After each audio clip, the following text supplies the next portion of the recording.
Hello दोस्तों, कैसे हैं आप सब लोग। IAS Hindi notes YouTube channel में एक बार फिर से आपका स्वागत है।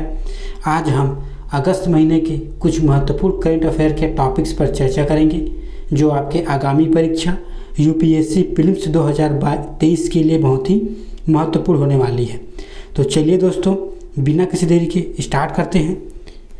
हमारा पहला टॉपिक है दोस्तों लघु उपग्रह प्रक्षेपण यान, जिसे एसएसएलवी भी कहा जाता है। तो आइए दोस्तों जान लेते हैं कि आखिर एसएसएलवी है क्या।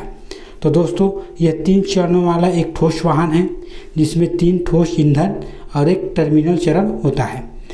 यह जो यान है दोस्तों 500 किलोग्राम के उपग्रह को लो अर्थ ऑर्बिट और सन सिंक्रोनस ऑर्बिट में लॉन्च करने की क्षमता है। यह अपेक्षाकृत वाहन छोटे होते हैं जिसका वजन मात्र 110 टन का होता है और इसे एकीकृत होने में केवल 72 घंटों का समय लगता है। और इस यान के सहायता से दोस्तों इसमें पृथ्वी अवलोकन उपग्रह को प्रक्षेपित किया जाता है।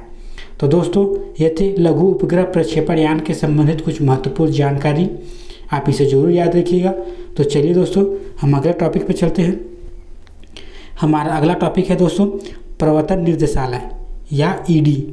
ये दोस्तों बहुत ही न्यूज़ में चर्चा में रहे हैं, तो चलिए इसी के बारे में जान लेते हैं।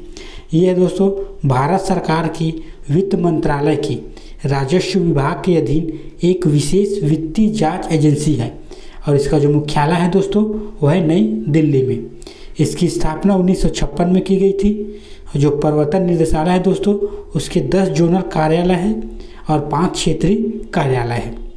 यदि इसके कार्यों की बात करें दोस्तों तो जो फीमा के प्रावधानों के संदिग्ध उल्लंघन की ये जांच करता है और इसमें शामिल है दोस्तों निर्यात मूल्य को अधिक आंकना और आयात मूल्य को कम आंकना, हवाला लेन देन, विदेशों में संपत्ति की खरीद बिक्री, भारी मात्रा में विदेशी मुद्रा का कब्जा, विदेशी मुद्रा का अवैध व्यापार, विदेशी विनिमय और नियमों का उल्लंघन। तो ये दोस्तों ये फीमा के कुछ महत्वपूर्ण कार्य हैं। जो ईडी है दोस्तों, ईडी के पास फीमा के उल्लंघन के दोषी पाए गए दोषियों की जो संपत्ति है उसे कुर्की अर्थात जब्त करने की शक्ति है। यदि ईडी के निर्देशक के कार्यकाल की बात करें दोस्तों तो इसका जो कार्यकाल होता है वो 2 वर्षों का होता है और इसे प्रत्येक बार में 1 वर्ष के लिए बढ़ाया जा सकता है। बस शर्त यह है कि इसका जो कार्यकाल है वो 5 वर्ष से अधिक ना हो। तो दोस्तों ये थे ईडी से संबंधित कुछ महत्वपूर्ण जानकारी। तो चलिए नेक्स्ट चलते हैं। हमारा अगला टॉपिक है दोस्तों राष्ट्रीय जांच एजेंसी एनआईए। तो आइए दोस्तों जान लेते हैं कि एनआईए है क्या।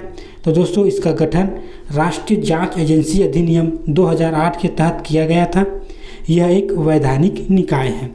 यदि इसके कार्यों की बात करें दोस्तों तो भारत की संप्रभुता एवं अखंडता, राज्य की सुरक्षा, विदेशी राज्यों के साथ मैत्रीपूर्ण संबंध स्थापित करने वाले को प्रभावित करने वाले अपराधों की जांच करना, मुद्रा तस्करी, जाली मुद्रा, आतंकवाद और परमाणु प्रतिष्ठानों के विरुद्ध जो अपराध होते हैं दोस्तों उसकी जांच करना है। यदि एनआईए के दोस्तों मुख्यालय की बात करें तो उस नई दिल्ली में स्थित है। यदि इसकी शाखाएँ की बात करें तो दोस्तों तो हैदराबाद, गुवाहाटी, कोच्चि, लखनऊ, मुंबई, कोलकाता, रायपुर और जम्मू में है। वर्ष 2008 में दोस्तों मुंबई आतंकवादी हमलों के बाद ही एनआईए का गठन किया गया है और इसे राज्यों के कोई विशेष अनुमति की आवश्यकता बिना ही राज्यों में आतंकवाद से संबंधित घटनाओं की जांच करने का अधिकार है। गृह मंत्रालय दोस्तों समय समय पर एनआईए के कार्यबल, वित्तीय और अवसंरचनात्मक आवश्यकता की समीक्षा करता है। तो दोस्तों जो एनआईए है उसका गठन 2008 में मुंबई हमलों के बाद किया गया है और एनआईए को राज्य में जांच के लिए विशेष अनुमति की आवश्यकता नहीं होती है। आइए दोस्तों अब जान लेते हैं विशेष न्यायालय एनआईए के संबंधित जो विशेष न्यायालय है उसके संबंधित जानकारी। अपराधों की सुनवाई के लिए जो केंद्र सरकार है दोस्तों वो एनआईए अधिनियम के तहत एक या एक से अधिक विशेष न्यायालयों का गठन कर सकती है। विशेष न्यायालय की जो अध्यक्षता होगी दोस्तों वो एक न्यायाधीश के द्वारा की जाएगी जिसकी नियुक्ति केंद्र सरकार द्वारा किया जाएगा और जो नियुक्ति करेगा दोस्तों वो उच्च न्यायालय के जो मुख्य न्यायाधीश की सिफारिश पर की जाएगी। और किसी विशेष न्यायालय के जो अधिकार क्षेत्र पर किसी भी प्रश्न की स्थिति में जो केंद्र सरकार को संदर्भित किया जाएगा और उसका निर्णय जो होगा अंतिम होगा। तो दोस्तों ये थे एनआईए के संबंधित कुछ महत्वपूर्ण जानकारी। अब चलिए दोस्तों नेक्स्ट चलते हैं। अब बात कर लेते हैं दोस्तों केंद्रीय जांच ब्यूरो सीबीआई के बारे में। तो दोस्तों यह एक भारत सरकार की कार्मिक पेंशन लोक शिकायत मंत्रालय के कार्मिक विभाग के अधीक्षण में कार्य करता है। जो कार्मिक विभाग है दोस्तों वो प्रधानमंत्री कार्यालय के अंतर्गत आता है। यह दोस्तों सीबीआई है दोस्तों वो केंद्रीय सतर्कता आयोग और लोकपाल को सहायता प्रदान करता है। यह दोस्तों सीबीआई दोस्तों भारत की नोडल पुलिस एजेंसी है जो इंटरपोल की ओर से इसके सदस्य देशों में अन्वेषण संबंधित संवहन कार्य करती है। हालांकि दोस्तों जो भ्रष्टाचार के मामलों के अधिनियम के तहत यदि अपराधों की जांच के मामलों के संबंधित जो अधीक्षण होंगे दोस्तों वो केंद्रीय सतर्कता आयोग के पास है। सीबीआई दोस्तों न तो संवैधानिक निकाय है और न ही वैधानिक निकाय है। इसे दिल्ली विशेष पुलिस बल स्थापना अधिनियम 1946 के द्वारा शक्ति प्राप्त होती है। सीबीआई की स्थापना की बात करें दोस्तों तो उसे सनातन समिति की सिफारिश पर की गई थी। सीबीआई को दोस्तों केवल केंद्र शासित प्रदेशों में स्वतः संज्ञान लेकर अपराधों की जांच करने की शक्ति है, किंतु दोस्तों सीबीआई को यदि राज्य में अपराध की जांच के लिए सीबीआई को संबंधित राज्य से अनुमति लेना आवश्यक है। उच्चतम न्यायालय और जो उच्च न्यायालय है दोस्तों वो सीबीआई को राज्य की सहमति के बिना देश में कहीं भी किसी भी अपराध की जांच के आदेश दे सकती है। वर्ष 2003 में जो विनीत नारायण मामला है दोस्तों वो सीबीआई की नियुक्ति से संबंधित है। यदि सीबीआई के निर्देशक की नियुक्ति संबंधित बात की जाए दोस्तों तो उसको एक समिति के द्वारा उसकी नियुक्ति की जाती है और उस समिति के जो अध्यक्ष होंगे दोस्तों वो प्रधानमंत्री होंगे और उसके सदस्य की बात करें दोस्तों तो विपक्ष का नेता या सबसे बड़ी विपक्ष पार्टी का नेता, भारत का मुख्य न्यायाधीश या सर्वोच्च न्यायालय के न्यायाधीश। यदि दोस्तों सीबीआई के निर्देशक के जब कार्यकाल की बात करें तो इसका 2 वर्ष का कार्यकाल होता है दोस्तों, जिसे प्रत्येक बार 1 वर्ष के लिए बढ़ाया जा सकता है। बस शर्त यह है दोस्तों कि इसका जो कार्यकाल है वो 5 वर्षों से अधिक न हो। तो दोस्तों ये थे सीबीआई के संबंधित कुछ महत्वपूर्ण जानकारी, आप इसे जरूर याद रखिएगा। तो चलिए दोस्तों नेक्स्ट चलते हैं। हमारा अगला टॉपिक है दोस्तों वो है मिशन रफ्तार। तो आइए दोस्तों जान लेते हैं मिशन रफ्तार आखिर है क्या। तो दोस्तों मालगाड़ी की औसत गति को दोगुना करने तथा सुपरफास्ट मेल और एक्सप्रेस ट्रेनों की औसत गति को 25 किलोमीटर प्रति घंटे तक बढ़ाने के लक्ष्य को प्राप्त करने के लिए रेल मंत्रालय की एक पहल है। तो दोस्तों जो मिशन रफ्तार है वो मालगाड़ी और जो एक्सप्रेस ट्रेन है उसकी गति को दुगना करने के लिए रेल मंत्रालय की एक पहल है। चलिए दोस्तों अब नेक्स्ट चलते हैं। हमारा अगला जो टॉपिक है दोस्तों वो है स्टार्ट अर्थात सामरिक सशस्त्र न्यूनीकरण संधि। तो दोस्तों ये जो संधि है जो यूएसए और सोवियत संघ के बीच एक द्विपक्षीय संधि है जिसे 1991 में की गई थी। यदि हम बात करें दोस्तों न्यू स्टार्ट संधि तो दोस्तों इसे 2011 में लागू किया गया था। ये भी दोस्तों यूएसए और सोवियत संघ के बीच की संधि है।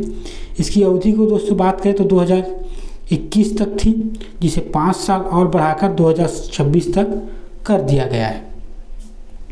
तो चलिए दोस्तों नेक्स्ट चलते हैं। हमारा अगला टॉपिक है दोस्तों खनिज सुरक्षा भागीदारी। तो आइए दोस्तों इसके बारे में जान लेते हैं। यह संयुक्त राज्य अमेरिका द्वारा दुर्लभ खनिज आपूर्ति श्रृंखलाओं को मजबूत प्रदान करने की एक पहल है। दोस्तों जो दुर्लभ खनिज है उसके लिए संयुक्त अमेरिका की एक पहल है। अगर इसके सदस्य देशों की बात करें दोस्तों तो इसमें Australia, Canada, Finland, France, Germany, Japan, Korea गणराज्य, स्वीडन, यूनाइटेड किंगडम, यूएसए और यूरोपीय संघ इसमें शामिल हैं। दोस्तों हमारे पृथ्वी में लगभग 17 दुर्लभ तत्व हैं। इनमें जो हल्के दुर्लभ तत्वों को आर्य तत्व कहते हैं और जो भारी तत्व होते हैं दोस्तों HRE के रूप में वर्गीकृत किया जाता है। जो 15वें तत्व आवर्त सारणी के जो 15वां तत्व है दोस्तों उसमें जो F ब्लॉक के तत्वों के जो लेंथेनाइन समूह हैं से संबंधित हैं, जबकि 2 एट्रियम और स्केडियम है। तो दोस्तों जो आवर्त सारणी के जो F बला के तत्व हैं, जो 15 तत्व हैं, ये सब दुर्लभ तत्व हैं। और साथ ही साथ दो अन्य तत्व हैं वो है इट्रियम और स्केडियम। यदि बात करें दोस्तों इसके उत्पादक की, तो चीन इस तत्व का सबसे बड़ा उत्पादक है। यदि इसके अन्य उपयोग की बात करें दोस्तों, तो इसे स्वच्छ प्रौद्योगिकी, कंप्यूटरिंग, मोटर वाहन, इलेक्ट्रॉनिक्स, मनोरंजन, चिकित्सा और सैन्य क्षेत्र में इसका उपयोग बहुत अधिक मात्रा में किया जाता है। तो दोस्तों ये थे दुर्लभ खनिज के बारे में भागीदारी। तो चलिए दोस्तों नेक्स्ट चलते हैं। हमारा अगला जो टॉपिक है दोस्तों वो है अवशिष्ट पर्वत। तो आइए दोस्तों जान लेते हैं कि आखिर अवशिष्ट पर्वत है क्या। अपर्दन शक्तियों द्वारा पर्वतों को अत्यधिक अपर्दन के कारण ये कटकर नीचे हो जाते हैं, इसे ही घर्षित या अवशिष्ट पर्वत कहते हैं। तो दोस्तों जो अपर्दन के कारण जो पर्वतें हैं वो घिसकर क्या हो जाते हैं, या घिसकर कटकर नीचे हो जाते हैं, इसे ही घर्षित या अवशिष्ट पर्वत कहते हैं। यदि भारत में अवशिष्ट पर्वत की बात करें दोस्तों, तो अरावली पर्वत, बिहार के पार्श्वनाथ पर्वत, नल्लमारा पहाड़ियाँ जो कि तमिलनाडु में है, महेंद्रगिरी पर्वत, वेलिकोंडा पहाड़ियाँ, जावड़ी पहाड़ियाँ, नीलगार की पहाड़ियाँ और नीलगिरी की पहाड़ियाँ, ये सब पहाड़ियाँ जो है दोस्तों ये अवशिष्ट पहाड़ियाँ के उदाहरण हैं। तो चलिए दोस्तों नेक्स्ट चलते हैं। आइए दोस्तों कुछ महत्वपूर्ण युद्ध अभ्यास पर चर्चा करते हैं। दोस्तों जो अल नहद सैन्य अभ्यास है ये भारत और ओमान के बीच होती है। और जो पिच ब्लैक अभ्यास है दोस्तों ये एक द्विवार्षीय अभ्यास है, और जो एक संयुक्त अभ्यास है जो 17 देशों की भागीदारी होती है। यदि हम बात करें दोस्तों वायुसेना युद्ध अभ्यास की, तो इसमें है दोस्तों कोप इंडिया जो भारत और यूएसए के बीच है। ईस्टर्न ब्रिज युद्ध अभ्यास दोस्तों भारत और ओमान के बीच होती है। जो पिच ब्लैक है दोस्तों भारत और ऑस्ट्रेलिया के बीच। और जो चिनूक मैत्री है दोस्तों भारत और जापान के बीच एक वायुसेना युद्ध अभ्यास है। तो दोस्तों ये थे युद्ध अभ्यास जो महत्वपूर्ण है। तो चलिए नेक्स्ट चलते हैं। हमारा अगला टॉपिक है दोस्तों सुंदरलाल समिति। तो दोस्तों सुंदरलाल समिति का संबंध हैदराबाद विलय से है, जिसे ऑपरेशन पोलो के तहत किया गया है। जो इसकी जो समिति का गठन किया गया है दोस्तों पंडित जवाहरलाल नेहरू द्वारा 1968 में किया गया था। हमारा अगला टॉपिक है दोस्तों हेलीकॉप्टर RX मिसाइल। तो आइए दोस्तों जान लेते हैं इसके बारे में। इसे यूएसए द्वारा विकसित किया गया है। दागो और भूल जाओ के सिद्धांत पर यह कार्य करता है। इसमें निंजा बम के नाम से भी जाना जाता है। हेलीकॉप्टर से टैंकों को लक्षित करने के लिए इसे बनाया गया है। 2022 में दोस्तों अफगानिस्तान में जो तालिबान के ठिकाने के खिलाफ इसका इस्तेमाल किया जा चुका है। और जो अलकायदा के जो आतंकी एलमान हजारी की जो हत्या की गई है दोस्तों इसी मिसाइल के द्वारा अमेरिका द्वारा की गई है। तो चलिए दोस्तों नेक्स्ट चलते हैं। हमारा जो अगला टॉपिक है दोस्तों वह शाही की रणनीति। तो आइए दोस्तों क्या है जान लेते हैं। जो ताइवान है दोस्तों उसे युद्ध की मांग के किए बिना युद्ध की तैयारी, इसे ही शाही सिद्धांत कहा जाता है। शाही सिद्धांत जिसे 2008 में यूएस नेवल वारफोर कॉलेज के जो शोध प्रोफेसर विलियम मरे द्वारा प्रस्तावित असम्मित युद्ध की रणनीति से है, जो कमज़ोर राज्य की सुरक्षा को मजबूत करने के लिए दुश्मन की कमजोरियों का फ़ायदा उठाने पर केंद्रित है। तो दोस्तों जो शाही की रणनीति है वो कमज़ोर राज्य की सुरक्षा को मजबूत करने के लिए दुश्मन की कमजोरियों का फ़ायदा उठाने पर केंद्रित है। तो चलिए दोस्तों नेक्स्ट चलते हैं। हमारा अगला जो टॉपिक है दोस्तों वो शास्त्रीय शास्त्रीय नृत्य से संबंधित है। जो शास्त्रीय शास्त्रीय नृत्य है दोस्तों वो असम से संबंधित है। इसका विकास 15वीं शताब्दी में वैष्णव संत शंकर देव ने किया है। यह दोस्तों संगीत, नृत्य और अभिनय का सम्मिश्रण है। हाथों के इशारे, कदमों का प्रयोग, गति और अभिव्यक्ति पर विशेष बल दिया जाता है। इस नृत्य को अप्सरा नृत्य, चाली नृत्य, दशावतार नृत्य, रास नृत्य आदि विधाओं में बांटा गया है। यदि इसके प्रमुख यंत्रों की बात करें दोस्तों तो है ढोल, ताल, बांसुरी, हारमोनियम। और यदि इसके प्रमुख कलाकारों की बात करें दोस्तों तो रामकृष्ण तालुकदार और कृष्ण कश्यप इसके प्रमुख कलाकार हैं। तो दोस्तों ये शास्त्रीय जो कि असम की लोक नृत्य है इसके बारे में कुछ महत्वपूर्ण जानकारी है, आप इसे जरूर याद रखिएगा। चलिए दोस्तों अब नेक्स्ट चलते हैं। हमारा अगला जो टॉपिक है दोस्तों वो है निसार। तो दोस्तों इसरो और नासा द्वारा इसे विकसित किया गया है। पृथ्वी का जो पर्यवेक्षण करेगा तथा वैश्विक स्तर पर बदलते पारिस्थितिक तंत्र एवं द्रव्यमान को भी ये मापेगा। इसमें दोस्तों एस ब्रांड और एल ब्रांड के 2 रडार आवृत्ति का उपयोग किया गया है, जहां एस ब्रांड रडार को इसरो द्वारा निर्मित किया जा रहा है और जो एल ब्रांड रडार को दोस्तों नासा द्वारा निर्मित किया जा रहा है। इसके प्राथमिक लक्ष्यों की बात करें दोस्तों तो वे ज्वालामुखी विस्फोटकों की चेतावनी, भूजल आपूर्ति की निगरानी, बर्फ की चादरों से पिघलने की दर आदि शामिल है। तो इन जो घटनाएं हैं दोस्तों इसकी जानकारी हमें इस उपग्रह से प्राप्त होगी। तो चलिए दोस्तों नेक्स्ट चलते हैं। हमारा जो अगला टॉपिक है दोस्तों वह है लिली थॉमस बनाम भारत संघ मामला।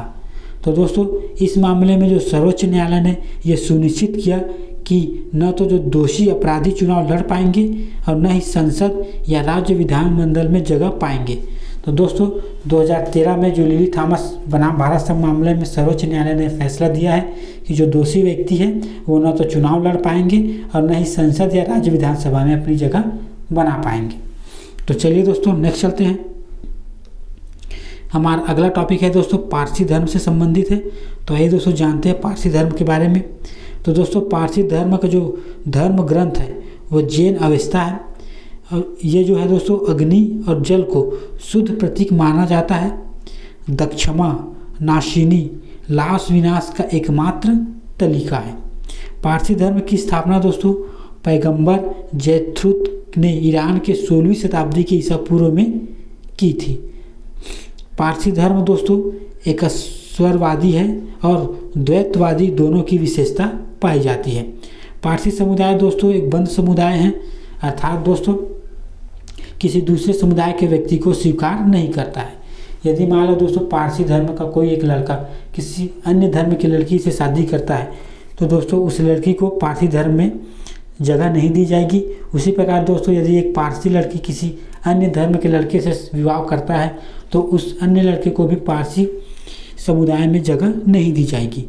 अर्थात दोस्तों जो पारसी समुदाय है वो एक बंद समुदाय है। पारसी धर्म का पतन का यदि प्रारंभ की बात करें दोस्तों तो 330 ईसा पूर्व में हुआ जब सिकंदर ने ईरान पर हमला किया था। तो दोस्तों ये थे पारसी धर्म से संबंधित कुछ महत्वपूर्ण जानकारी। तो चलिए दोस्तों नेक्स्ट चलते हैं। हमारा जो अगला टॉपिक है दोस्तों वो है मातगिनी हाजरा के बारे में। तो दोस्तों इसे जो ब्रिटिश भारतीय पुलिस ने तालमुक पुलिस स्टेशन के सामने गोली मार दी थी। इन्हें स्नेह से लोग गांधी बूढ़ी के नाम से जाना जाती है। इन्होंने सविज्ञा आंदोलन में भाग लिया और नमक कानून को तोड़ने के आरोप में गिरफ्तार भी हुई थी। इसका जन्म दोस्तों पूर्वी बंगाल वर्तमान बांग्लादेश में हुआ था 1870 में। तो दोस्तों ये मातगिनी हाजरा के बारे में कुछ महत्वपूर्ण जानकारी है, आप इसे जरूर याद रखिएगा। तो चलिए दोस्तों नेक्स्ट चलते हैं। हमारा अगला टॉपिक है दोस्तों खांगचेनजोंगा और राष्ट्रीय उद्यान। तो आइए दोस्तों इसके बारे में जानते हैं। ये दोस्तों भारत के सिक्किम राज्य में स्थित एक राष्ट्रीय उद्यान और बायोस्फीयर रिजर्व है। इसका कुल क्षेत्रफल दोस्तों 1784 वर्ग किलोमीटर है। 1977 को स्थापित इस उद्यान को 2016 में दोस्तों यूनेस्को के विश्व धरोहर स्थल में सूची में शामिल किया गया है और ये उद्यान भारत का एकमात्र मिश्रित राष्ट्रीय विरासत स्थल है दोस्तों। और इस उद्यान में दोस्तों कस्तूरी मृग, हिम तेंदुआ, हिमालय तार जैसे वन्य जीव पाए जाते हैं। तो चलिए दोस्तों नेक्स्ट चलते हैं। हमारा अगला टॉपिक है दोस्तों गैबान देश के बारे में। तो गैबान जो देश है दोस्तों ये अफ्रीका के पश्चिमी तट पर स्थित है और तथा यह भूमध्य रेखा इससे होकर गुजरती है। अफ्रीका महाद्वीप में जो भारत का चौथा सबसे बड़ा व्यापार भागीदारी देश है। तो चलिए दोस्तों नेक्स्ट चलते हैं। अब बात करते हैं दोस्तों गूगल का प्रोजेक्ट जीरो के बारे में। तो आइए दोस्तों जान लेते हैं गूगल का प्रोजेक्ट जीरो है क्या। तो यह एक ऐसी परियोजना है जो जीरो डे सुभेद्यता के लिए सॉफ्टवेयर पेंच की खोज सुविधाजनक बनाने के प्रति समर्पित है। इसकी घोषणा दोस्तों 2014 में की गई थी और यह दोस्तों किसी भी सॉफ्टवेयर के कोड में बग या खामियों को दर्शाता है। तो दोस्तों जो गूगल का प्रोजेक्ट जीरो है वो सॉफ्टवेयर से संबंधित जो बग या खामियां को दर्शाता है जो एक कंप्यूटर सिस्टम आदि की डेटा चोरी फिर जासूसी आदि से असुरक्षित बन सकता है। तो चलिए दोस्तों नेक्स्ट चलते हैं। हमारा अगला टॉपिक है दोस्तों NAFIS नाफिस, जिसे राष्ट्रीय स्वचालित फिंगरप्रिंट पहचान प्रणाली कहा जाता है। तो दोस्तों इसे NCRB द्वारा निर्मित किया गया है। NAFIS एक अपराध के लिए गिरफ्तार किए गए प्रत्येक व्यक्ति को एक अद्वितीय 10 अंकी राष्ट्रीय फिंगरप्रिंट नंबर प्रदान करता है, जिसमें पहले 2 अंक उस राज्य के कोड होंगे जिसमें अपराध के लिए गिरफ्तार व्यक्ति को पंजीकृत है।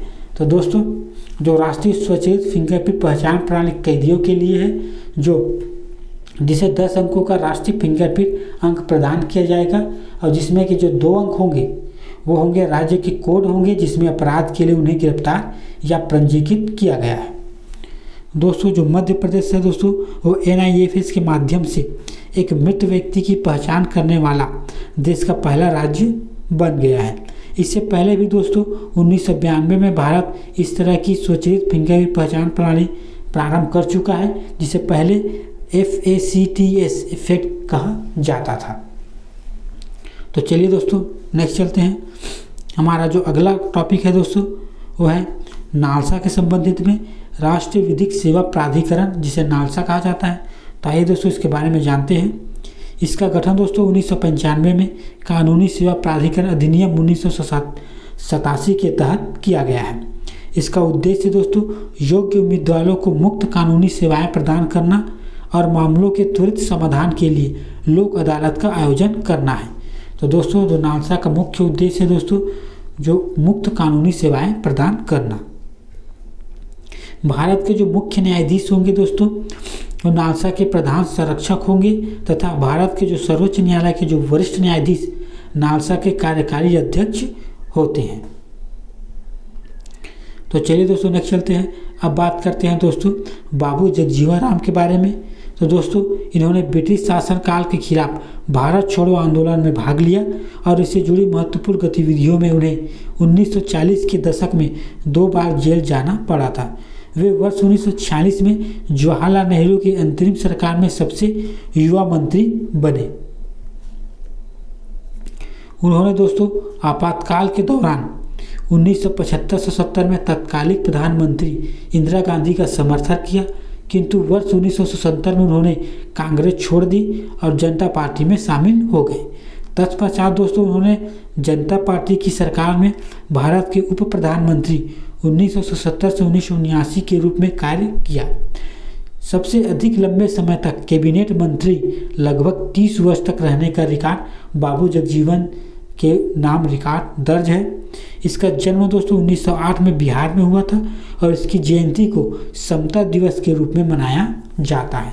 तो दोस्तों ये थे बाबू जगजीवन के बारे में कुछ महत्वपूर्ण जानकारी। तो चलिए नेक्स्ट चलते हैं।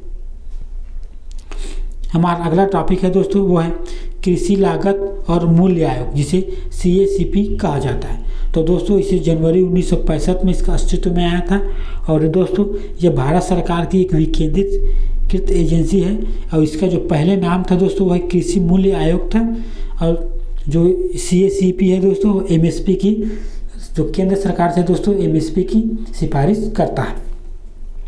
वर्तमान में बात करें दोस्तों तो इसमें एक अध्यक्ष, एक सदस्य सचिव, एक सदस्य आधिकारिक और 2 सदस्य गैर आधिकारिक शामिल हैं। अब तक दोस्तों जो CACP है दोस्तों 23 वस्तुओं को MSP की सिफारिश करता है, जिसमें 7 अनाजें, 5 दालें, 7 तिलहन और 4 वाणिज्यिक फसलें शामिल हैं। तो दोस्तों जो CACP है वो केंद्र सरकार से MSP की सिफारिश करता है और वर्तमान में 23 वस्तु है जिस पर MSP की सिफारिश करता है। तो चलिए दोस्तों नेक्स्ट चलते हैं। अब हमारा अगला टॉपिक है, बात करते हैं दोस्तों वह प्रोजेक्ट जोरावर। तो दोस्तों जो जोरावर प्रोजेक्ट है वो डिजाइन और विकास के मामले में स्वदेशी लाइट टैंके है दोस्तों। जो हमारा अगला टॉपिक है दोस्तों वह डूडोंग के बारे में। यह एक समुद्री स्तनपायी है। इसे आमतौर पर समुद्री गाय के नाम से जाना जाता है। यह IUCN में संवेदनशील की श्रेणी में आता है। यह शाकाहारी स्तन पक्षियों की एकमात्र मौजूदा प्रजाति है जो भारत सहित मन्नार की खाड़ी, कच्छ की खाड़ी, पाक खाड़ी और समुद्र में विशेष रूप में रहती है। तो दोस्तों ये थे डूडोंग के बारे में कुछ महत्वपूर्ण जानकारी। तो चलिए नेक्स्ट चलते हैं। हमारा अगला टॉपिक है दोस्तों, वो है स्टीफन क्विंटेट। तो दोस्तों ये अब तक का खोजा गया पहला कॉम्पैक्ट आकाशगंगा समूह है। यह पेगासस नक्षत्र में दिखाई देता है। इसे हाल ही में दोस्तों जो जेम्स वेब टेलीस्कोप्स के द्वारा इसकी फ़ोटो लिया गया है। स्टीफन क्विंटेट 5 आकाशगंगाओं का एक दृश्य समूह है। इनमें से 4 आकाशगंगाएं एक साथ हैं और जो एक ब्रह्मांडी चक्राकार गति में फंसी हुई है। तो दोस्तों ये थे स्टीफन क्विंटेट के बारे में महत्वपूर्ण जानकारी। तो चलिए दोस्तों नेक्स्ट चलते हैं। हमारा अगला टॉपिक है दोस्तों वह ठुमरी। ये भी न्यूज़ में रहे हैं, तो आइए दोस्तों इसके बारे में जान लेते हैं। यह एक मिश्रित रागों पर आधारित है। इसमें सामान्यतः अर्धशास्त्रीय संगीत माना जाता है। इसके जो प्रसिद्ध संगीतकार हैं दोस्तों वह रसूलन देवी और सिद्धेश्वरी देवी। यदि हम पूर्वी ठुमरी की बात करें दोस्तों तो इसे धीमी गति से गाया जाता है और इसमें प्रमुख घराना है दोस्तों वह है बनारस घराना। यदि हम पंजाबी ठुमरी की बात करें दोस्तों तो यह तेज गति से और जीवंत तरीके से गाया जाता है और इससे संबंधित घराना है दोस्तों वह है लखनऊ घराना। हमारा अगला टॉपिक है दोस्तों वो है डी नोटिफाइड ट्राइब सीड योजना। तो आइए दोस्तों जान लेते हैं कि सीड योजना है क्या। तो दोस्तों जो सीड योजना है दोस्तों विमुक्त घुमंतु और अर्ध घुमंतु समुदाय के कल्याण के लिए सामाजिक न्याय और अधिकारिता मंत्रालय ने इसे प्रारंभ किया गया है दोस्तों। इस योजना का जो उद्देश्य है छात्रों को मुक्त प्रतियोगी परीक्षा की फ्री कोचिंग, स्वास्थ्य बीमा और आजीविका पहल के माध्यम से इन समुदायों को आवास और उत्थान के समूह के लिए वित्तीय सहायता प्रदान करना है। तो दोस्तों जो सीड योजना है वो विमुक्त घुमंतु और अर्ध घुमंतु समुदाय के लिए है। इसे सामाजिक न्याय और अधिकारिता मंत्रालय द्वारा प्रारंभ किया गया है। इसमें दोस्तों इसका जो उद्देश्य है वो जो ट्राइब्स हैं, जो घुमंतु अर्ध घुमंतु समुदाय के लोगों को फ्री में मुक्त शिक्षा, स्वास्थ्य और आजीविका पहल के माध्यम से जो आवास और उत्थान के लिए वित्तीय सहायता प्रदान करना है। तो चलिए दोस्तों नेक्स्ट चलते हैं। हमारा अगला टॉपिक है दोस्तों परख। तो आइए दोस्तों जान लेते हैं कि आखिर ये परख है क्या। तो राष्ट्रीय शिक्षा नीति 2020 में परख, जिसका अर्थ है दोस्तों समग्र विकास के लिए कार्य प्रदर्शन आकलन समीक्षा और ज्ञान का विश्लेषण की स्थापना की परिकल्पना की गई थी। परख का अर्थ है दोस्तों सीखने को बढ़ावा देना, छात्रों को आकलन तथा मूल्यांकन के लिए मापदंड, बेंचमार्क और सिफारिशों करने के उद्देश्य के लिए एक मानक निर्धारक निकाय के रूप में कार्य करेगी। तो दोस्तों ये थे परख से संबंधित महत्वपूर्ण जानकारी। चलिए दोस्तों नेक्स्ट टॉपिक पर चलते हैं। हमारा अगला टॉपिक है दोस्तों IAEA अंतर्राष्ट्रीय परमाणु ऊर्जा आयोग। तो आइए दोस्तों इसके बारे में जान लेते हैं। इसका जो मुख्यालय है दोस्तों वह वियना ऑस्ट्रेलिया में है और इसका गठन 1957 में किया गया था। यह एक स्वतंत्र अंतर्राष्ट्रीय संगठन है जो हर साल संयुक्त राष्ट्र महासभा को अपनी रिपोर्ट करता है। साथ ही दोस्तों आवश्यकता पड़ने पर ये UNSC को भी अपनी रिपोर्ट प्रदान करता है। 2005 में दोस्तों इसे शांति का नोबेल प्राइज़ भी प्रदान किया जा चुका है। तो दोस्तों ये थे अगस्त महीने के कुछ महत्वपूर्ण करेंट अफेयर। आई होप दोस्तों ये आपकी आगामी परीक्षा की दृष्टि से बहुत ही महत्वपूर्ण साबित होंगे। यदि ये वीडियो पसंद आए दोस्तों तो इसे लाइक करें और हमारे चैनल को सब्सक्राइब करें। धन्यवाद।